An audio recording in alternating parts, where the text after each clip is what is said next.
Assalamualaikum warahmatullahi taala wabarakatuh. Salam sejahtera, salam rezeki, salam Malaysia Madani. Sekali lagi bersama dengan saya Kaunselor CTF dalam podcast Heart to Heart, Kaunselor CTF Faith LCK. Dan untuk kali ini, sedar tak sedar kan, kita dah masuk ke podcast yang ke-7. Dan specialnya untuk hari ini, kita bawakan pakar yang lain dari yang lain. Apa tu? Topik kita pada minggu ini adalah ekspresi monolog dari rasa menjadi kata. Dari rasa menjadi kata. Jadi kita alhamdulillah ya, tetamu kita pada hari ini adalah yang berbahagia Dr. Fazilah Hussein, pensyarah kanan Fakulti Bahasa Moden dan Komunikasi UPM. Betul. Selamat datang, Terima Doktor. kasih CTF. Ada dia punya ayat-ayat yang puitis tak nak jawab tu? Tak ada ayat puitis, ku simpan di dalam hati. Ku simpan di dalam hati.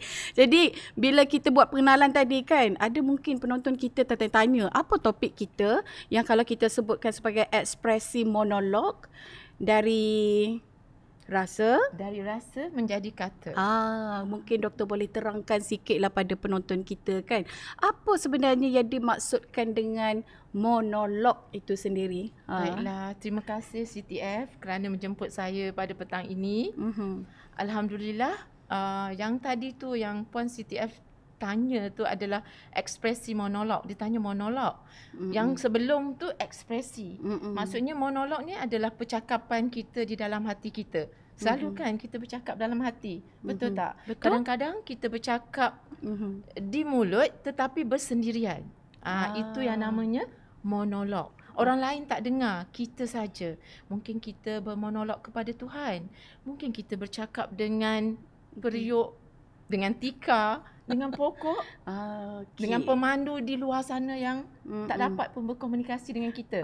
Sendirian saja kita. Dan bila ekspresi ni daripada kita tak cakap apa-apa, kita keluarkannya. So maksudnya monolog ni adalah perluahan. Dan perluahan itu berlaku dalam diri kita sendiri. Orang tak dengar. Okey. Dia sebenarnya monolog ni berasal dari teater. Persembahan monolog, yang ekspresi monolog ni dia berasal dari modul untuk teater. Tetapi dalam sastra pun kalau CTF baca novel pun kadang-kadang watak tu dia bermonolog. Dia tak cakap dengan orang lain di dalam novel itu, dia cuma bercakap terus kepada pembaca. Kau tahu kenapa aku marah? Macam tu. Tapi hari ni doktor tak marah kan? Tak marah, sayang lagi. Baik. So maksudnya dia penyampaian secara tersirat dan juga tersurat. Betul. Baik. Dan dia juga ada kait dengan berkaitan rapat dengan apa tadi, teater lah. Betul. Tapi kalau di luar daripada teater memang masih berlaku monolog itu. Sebenarnya kalau CTF nak tahu, kalau kita tengok ramai orang tulis puisi, tulis novel, tulis sajak, drama, mereka bermula dengan berfikir dan fikiran itu juga menjadi suatu monolog. Percakapan dalaman dia yang dia berfikir secara mendalam tentang satu perkara. Contohnya macam mungkin dia jumpa orang yang menendang tong sampah. Baik. Kenapalah orang ni menendang tong sampah?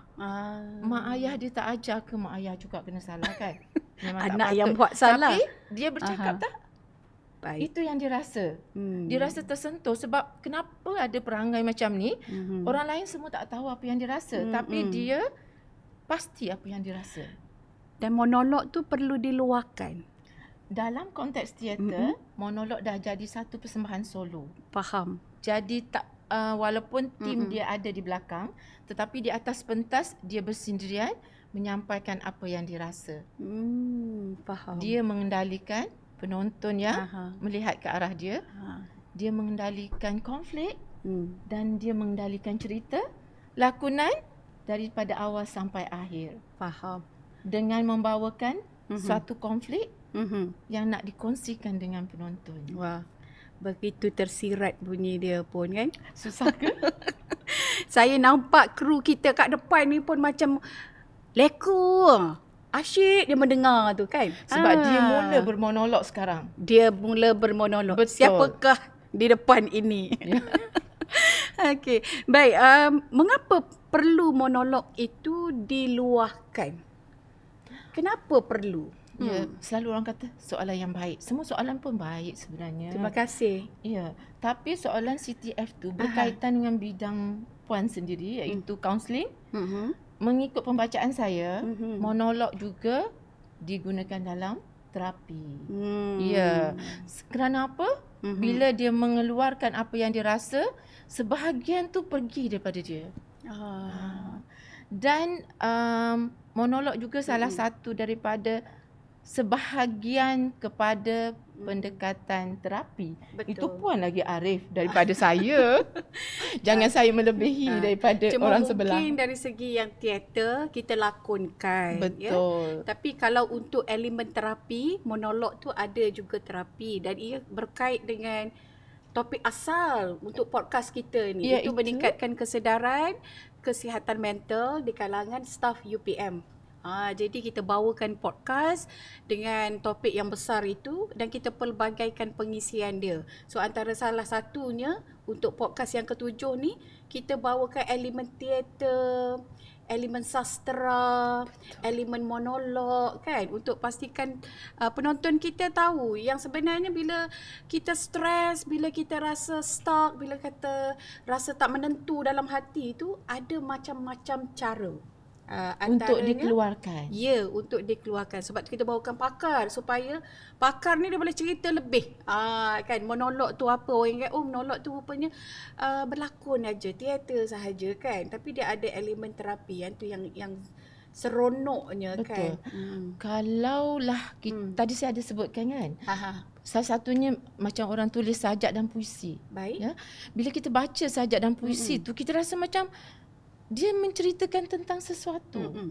Jadi apabila kita nak kaitkan dengan meluahkan apa yang kita rasa, kita mungkin pilih sesuatu yang kita rasa. Faham. Kita ada banyak rasa. Antaranya Rasa sayang, rasa rindu, ataupun rasa marah, terkejut, macam-macam rasa kita ada. Tapi mungkin kita boleh ambil satu rasa yang betul-betul menyebabkan kita rasa terduduk hari ni. Apa rasa tu? Dan kita boleh kupaskan rasa itu. Macam mana nak kupas rasa tu, Puan Siti? dia ada cara-cara dia tak? InsyaAllah ada cara dia. Selalu orang kata tak tahu macam mana nak cakap apa saya rasa. Betul tak? Tak tahu nak cakap macam Nak start daripada mana? tak tahu nak start daripada mana. Apa yang kita rasa? Contohnya sayang. Hari ni sayang ni setiap hari pun ada sayang. Tetapi kenapa hari ni ada sayang yang khas? Sayang dia lebih, teruja dia lebih. Kenapa? Sebab ke podcast. Itu salah satu sebab dia. Mungkin kerana sayang hari ni kerana ulang tahun suami contoh. Ulang tahun ayah. Betul. Baru hari ini rasa macam sayang tu lebih jelas dan nyata. Selama ni sayang juga, betul tak? Sayang juga sebab dah lama bersama. Tuliskan Tapi ada sayang hari tu. istimewa tu, sayang tu lebih. Lebih. Faham. Tuliskan sayang tu macam mana rupa dia. Sayang setinggi gunung. Sayang sehebat matahari. Sayang sekukuh marble, batu marble. Itu nak kena tanya kru kita kat depan nanti kan. Jadi macam mana sayang tu Faham. definasikan ikut perkataan kita. Faham. Orang lain tak faham perasaan Maksudnya kita. perluahan rasa, ada kata-kata dia. Ada perkataan yang paling sesuai untuk kita sebutkan. Dan dia akan meninggalkan rasa yang lebih kuat Betul. berbanding dengan rasa-rasa biasa, kata-kata biasa. Faham? Dan bila kita kata tadi tak tahu nak kata apa kan. Dah ada dah kata. Tetapi sekarang kita nak tulis pula. Ataupun type pula. Faham. Tak naklah type, malu. Sebab ada juga kan, kalau soalan kat sini kan, macam mana kata-kata yang keluar itu tidak menarik. Boleh ke? Bolehlah tak menarik, tetapi apabila kita nak berkongsi, perlulah kita buat penyaringan ataupun apa kita panggil touch up. Okay. Touch up. Pilih kata-kata yang sesuai supaya kita tak malu, orang tak tersinggung. Faham. Pada awal tu biarkan dia kasar dulu. Maksudnya Draft raw awal tu. material dulu. Tuliskan sahaja, luahkan sahaja. Kalau kita nak terus sempurna, sampai sudah tak akan tulis Puan Siti. Betul. Faham. takkan dapatlah keluarkan rasa tu. Sebab nak tunggu sempurna. Bila doktor cakap macam ni kan, saya percaya kru pun juga setuju dengan saya, penonton juga setuju. Bila kita belajar bahasa Melayu dululah kan, masa sekolah kan, untuk karangan tu, cikgu saya pernah cakap, dia kata bila kita ada soalan tu, kita buat draft dia, poin-poin dia dulu, lepas tu tulis saja. Dia kata kalau kita tak tulis tu, dia akan memang lama-lama tu stuck. Tak tulis sampai bila. Jadi dia kata masa tu akan habis kan. Kita bila exam tu dia ada tempoh masa dia kan. Okay. So maksudnya kalau monolog ni ada je idea, tuliskan. Betul. Sebab apa? Dia mungkin tidak berulang. Faham. Sebab momen tu, detik-detik kita betul rasa-rasa macam, mungkin tak berulang lagi. Tu pun perkataan. Ya. Mungkin yang itu tak berulang lagi. Kita rasa, apa aku rasa tadi ya? Tak tahu, tak ada rasa pula. Tak ada rasa pula. Sebab momen tu dah lepas. Jadi bila kita rasa tu, kita tahu apa yang kita rasa ketika itu. Menarik.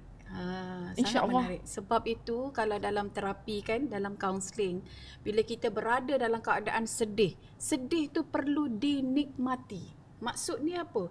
Maksud bila kita sedih tu jangan kita kata tak apalah. Kita ada toxic positivity. Maksudnya menidakkan perasaan. Jadi yang saya faham setakat ini, monolog tu adalah perluahan perasaan ketika itu, masa itu dan perlu ditulis. Betul. Baik. Supaya kita ada catatan tentang perasaan kita, bukan perasaan orang lain. Tetapi Puan Siti, kita boleh dalam monolog ni, kita boleh sahaja menjadi orang lain. Faham. Mungkin kita menjadi pisau ataupun beg tangan yang dah lama tak digunakan di dalam almari CTF. Mengusik. Macam tahu je. Dia kata, kenapalah aku ni dah lama tak digunakan. Adakah aku dibenci? Padahal masa nak dapat dulu bukan main lagi. Alright. Berjuang nak pergi. Berjuang nak dapat tu. Okay. Tetapi bila dah dapat, dah nampak yang lain, aku ditinggalkan. Baik. Kalau ikutkan, tadi tu dah monolog tapi diluahkan secara lisan. Kita ada banyak lagi soalan yang kita nak tanyakan dengan doktor, nak kupas supaya penonton kita faham apa itu ekspresi monolog, bagaimana dia membantu kita untuk menguruskan emosi, pemikiran kita. Kita berhenti sekejap untuk kita saksikan VT dari LCK. Kita saksikan dulu doktor. Silakan. Bahagianya. Is, aku ingat bahagia lah Is. Kau nak berapa kilo bahagia tu? Sekilo? 2 kilo? Kau cakap je. Nanti aku bungkus untuk kau. Tak tahu pula aku yang bahagia tu kira pakai kilo Is. Kalau kau tak nak kira pakai kilo, kau kira pakai jarak pun boleh. Kau nak berapa lama jarak bahagia kau tu? Sebab ramai orang cakap, bahagia ni cuma seketika. Aku faham Is bahagia tu. Kalau contoh kita dengan pasangan jarak jauh, so kebahagiaan dia tu macam mana kira tu Is? Halal jarak jauh tu kira halal je lah. Yang penting kita bahagia dengan alam. Menyatu dengan alam, kita akan dapat rasa bahagian yang tiada batas selama-lamanya. Nampak berpuisi aku. Nampak. Baik, kita sambung lah. Boleh. Kalau tak sesi InsyaAllah. kita, podcast kita ni duk cerita pasal LCK. LCK. So ini CTF. Baik. Baik, apakah monolog seseorang tu dia ada tema? Dia wajib ada tema ke dia tak perlu ada tema? Okey. Tema ni selalunya dia adalah fokus kepada pembicaraan. Macam kita ni, tema kita adalah rasa menjadi kata. Jadi kita berkisar pada hal itu. Jadi bila kita nak menulis monolog tu tentang sesuatu perkara. Faham. Kalau dalam teater tentang sesuatu konflik ataupun isu yang perlukan penyelesaian. Macam tu. Jadi bila CTF tanya ada tema ke tidak, dia ada tema. Tapi bukanlah kita kata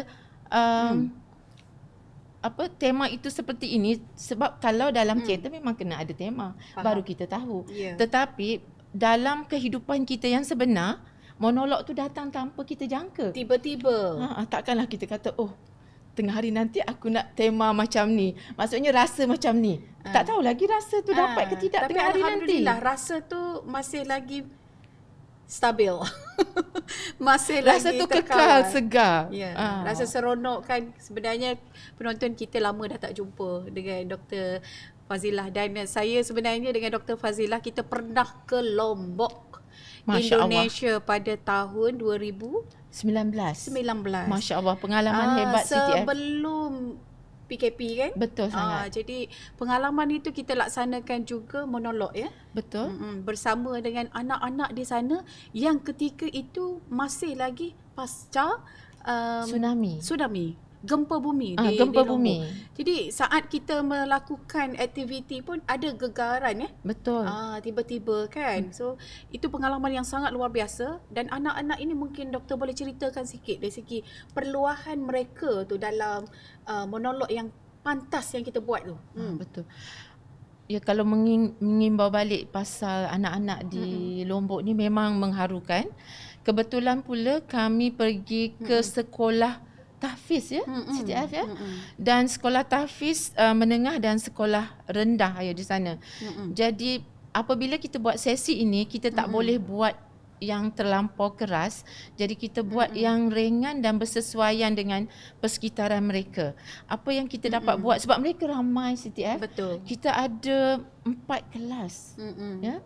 Untuk sekolah rendah saya rasa dalam 200. Sekolah menengah 200 pelajar lelaki, dan bila sekolah rendah di tempat kita ni kita ada dalam 50 pelajar lelaki dan perempuan.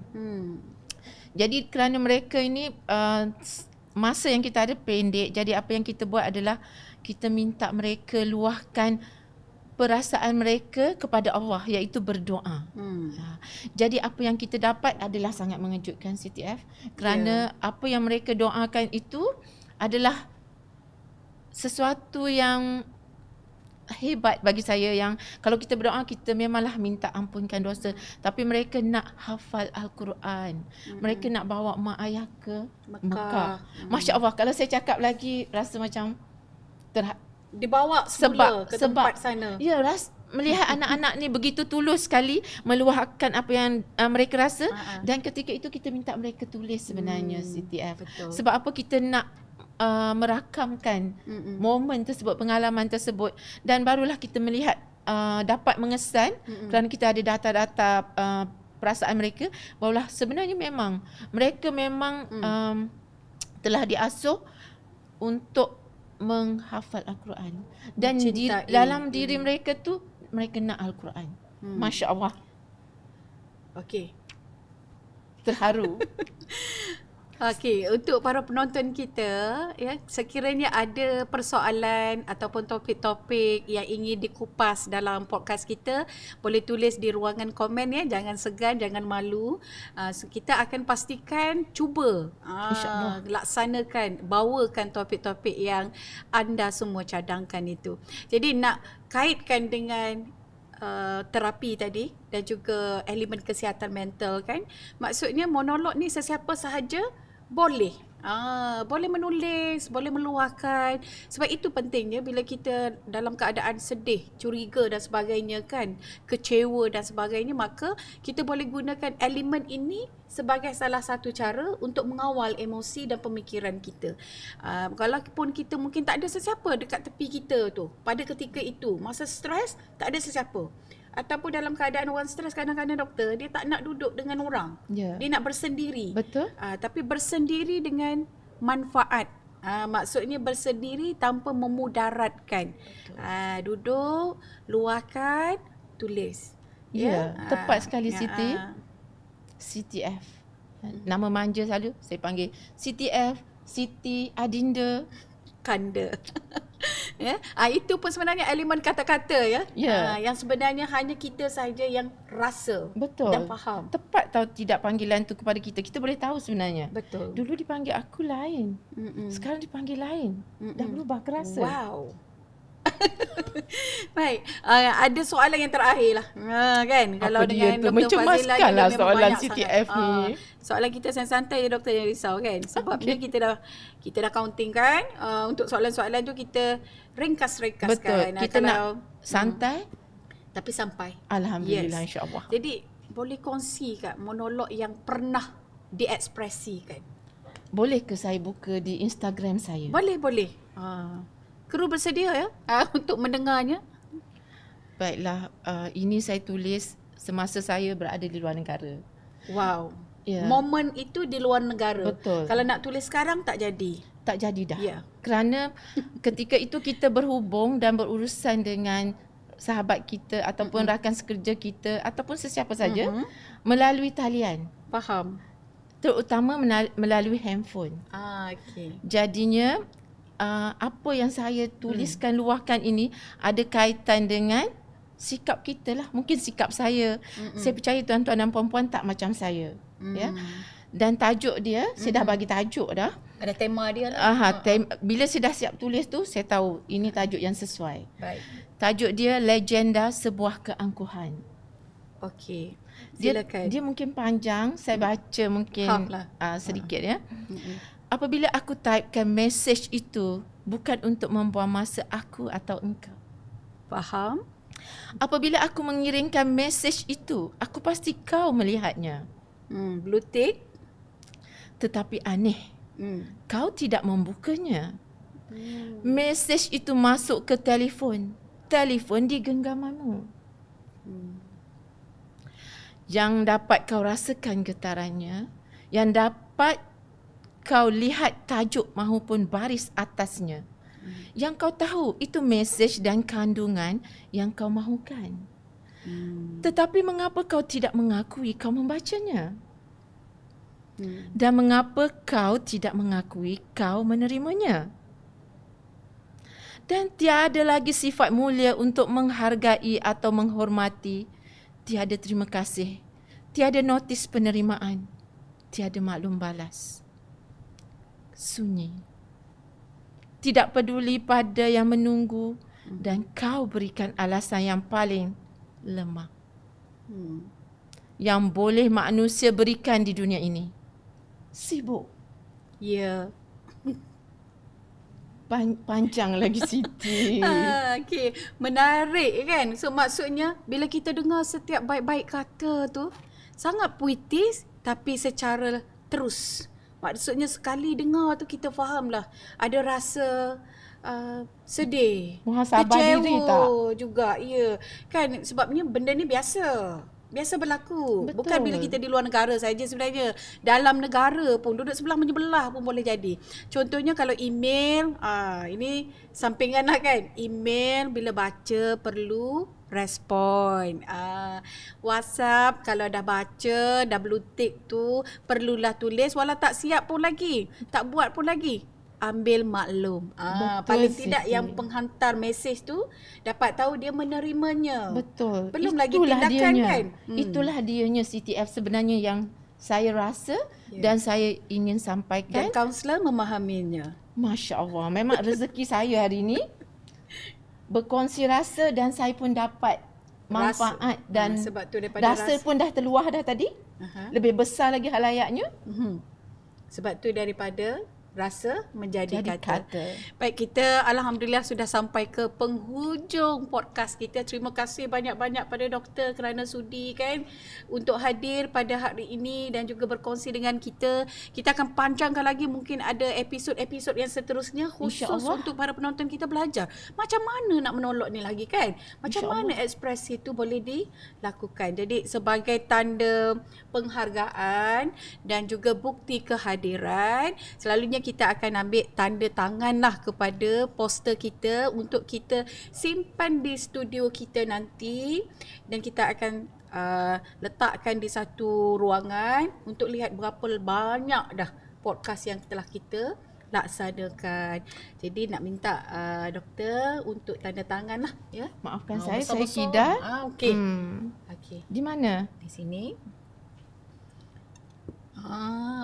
Sepantas kilat ni kita tunjukkan pada penonton kita. Alright, so itu sahaja untuk podcast kita kali ini ya, dengan tajuk yang sangat menarik ya, iaitu ekspresi monolog dari rasa menjadi kata. Sekian saja. Assalamualaikum warahmatullahi taala wabarakatuh. Jumpa lagi untuk episod yang seterusnya. Terima kasih.